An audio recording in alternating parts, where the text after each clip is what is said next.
इस वीडियो में हम गणित के एक महत्वपूर्ण साधन आव्यूह अर्थात मैट्रिक्स को देखेंगे।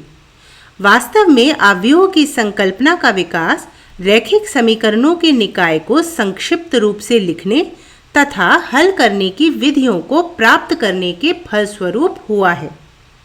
गणित की विविध शाखाओं से लेकर विज्ञान और वाणिज्य के विभिन्न विषयों, खास तौर पर कंप्यूटर द्वारा उत्पन्न छवियों या ग्राफिक्स में आव्यूह के आपको अनेक अनुप्रयोग देखने को मिलेंगे।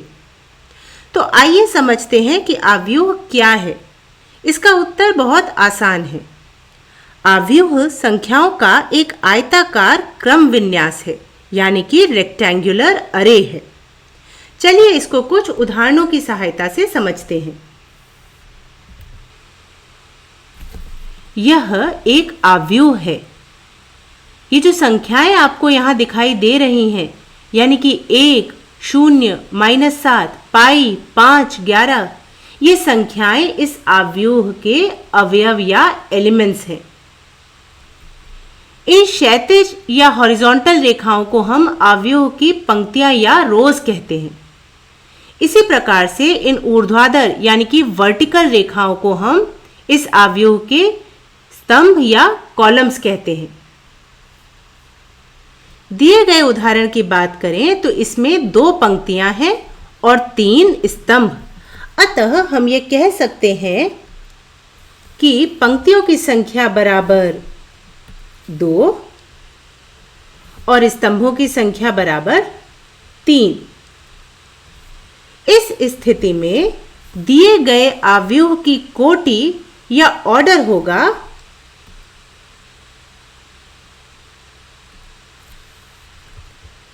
2 क्रॉस 3। इसे हम 2/3 भी पढ़ते हैं। कोटि को अंग्रेजी में डायमेंशन और ऑर्डर दोनों ही तरीके से संबोधित किया जा सकता है। ध्यान रखिए कि किसी आव्यूह की कोटि लिखते समय पहले आपको पंक्तियों की संख्या को लिखना है और फिर आपको स्तंभों की संख्या को लिखना है। चलिए इसे एक और उदाहरण की सहायता से समझते हैं।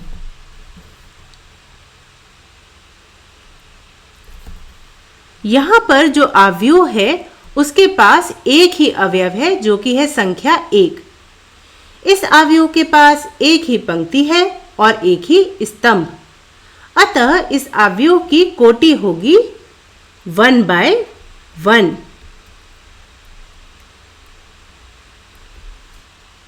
एक और उदाहरण देखते हैं। यहाँ पर आव्यूह में एक ही पंक्ति है परंतु स्तंभ 3 है। अतः दिए गए आव्यूह की कोटि होगी, पहले हम पंक्तियों की संख्या लिखेंगे जो कि 1 है और फिर हम लिखेंगे स्तंभों की संख्या जो कि 3 है। अतः दिए गए आव्यूह की कोटि हुई 1/3।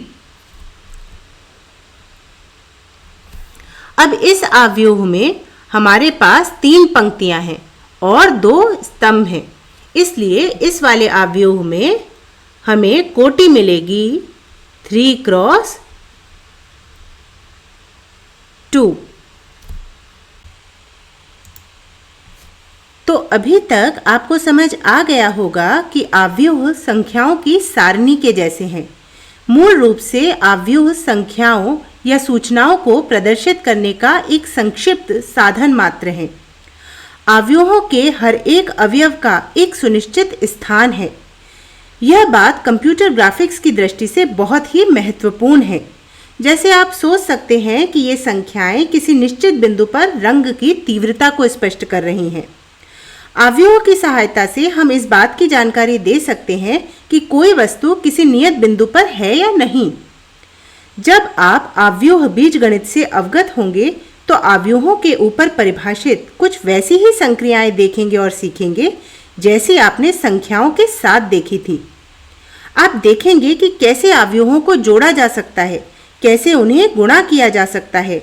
आप सीखेंगे कि कैसे किसी आव्यूह का प्रतिलोम प्राप्त किया जाता है। जब आपको एक बार आव्यूह की इन संक्रियाओं का ज्ञान हो जाएगा तो आप आव्यूह का प्रयोग कंप्यूटर ग्राफिक्स, अर्थशास्त्र, प्रायिकता या किसी और विषय में भी कुशलतापूर्वक कर सकते हैं। आगे जब महाविद्यालय में आप रैखिक बीजगणित पढ़ेंगे तब आप और गहराई से समझ सकेंगे कि किस प्रकार और कहाँ-कहाँ अवयवों का प्रयोग किया जाता है।